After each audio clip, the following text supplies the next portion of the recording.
Assalamualaikum warahmatullahi wabarakatuh. Yang dihormati pensyarah subjek Cik Asri bin Harun, saya Akmal Hazim bin Azdan Baki, Muhammad Amir bin Nazari dan Hanis Nabihah binti Harun akan membentangkan satu draft rancangan pengajaran harian untuk subjek Bahasa Melayu. Baiklah, kami memilih pendekatan deduktif bagi pengajaran kemahiran menulis tahun 2. Baik, kami memilih muka surat yang ke-15 yang bertemakan jati diri, patriotisme dan kewarganegaraan di unit yang ke-15. Oh Malaysiaku. Baiklah, untuk standard kandungannya, kalau merujuk kepada DSKP 3.3 iaitu menghasilkan penulisan, dan juga standard SP dia 3.3.2 iaitu mengedit dan memurnikan hasil penulisan daripada aspek yang kedua iaitu tanda baca.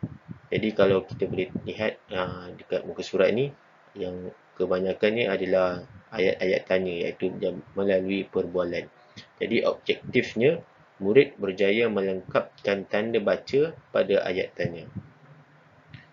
Jadi kita boleh lihat objektif dia tercapai ataupun tidak melalui rancangan-rancangan aktiviti yang akan ahli kumpulan saya kupaskan seterusnya.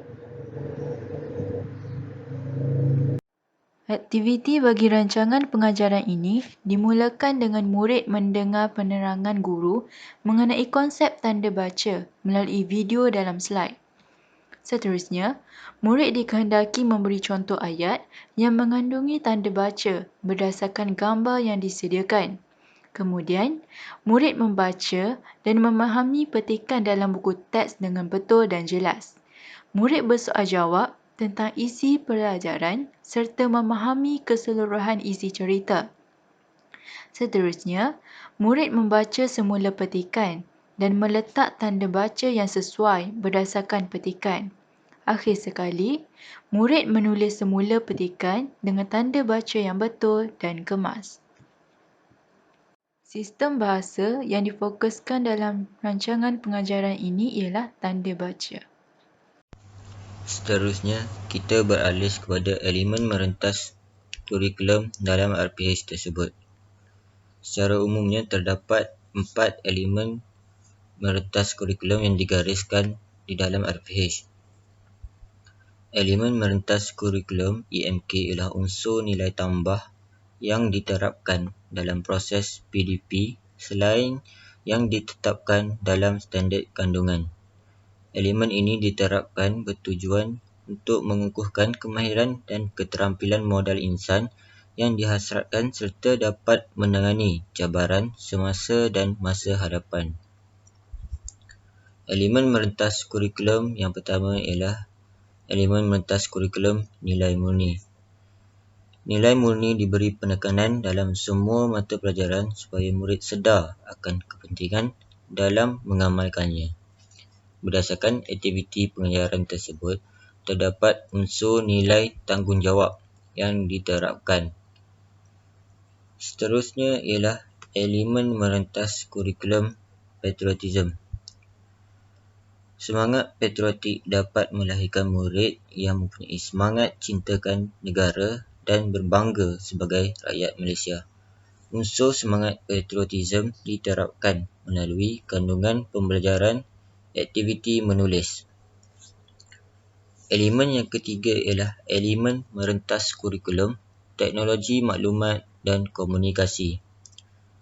Guru menerapkan elemen TMK melalui penggunaan slide bagi mengukuhkan pengetahuan dan kemahiran asas yang dipelajari. Penerapan elemen TMK dalam PDP memastikan murid dapat mengaplikasikan dan mengukuhkan pengetahuan dan kemahiran asas TMK yang dipelajari. Akhir sekali ialah elemen merentas kurikulum bahasa. elemen merentas kurikulum bahasa menggunakan bahasa pengantar yang betul, dan ini perlu dititikberatkan dalam semua mata pelajaran, khususnya bagi bahasa Melayu. Guru menggunakan bahasa pengantar yang betul bagi memudahkan pelajar untuk memahami kandungan pembelajaran. Kemudian, bahan bantu mengajar yang digunakan dalam RPH. Terdapat dua bahan bantu mengajar yang digunakan oleh guru dalam aktiviti pengajaran. Bahan yang pertama ialah buku teks tahun 2, Sekolah Kebangsaan, Jilid 2. Kemudian ialah slide. Guru menggunakan slide bagi memudahkan pelajar untuk memberitahu kemahiran asas bagi pengenalan untuk membantu mereka dalam kemahiran menulis.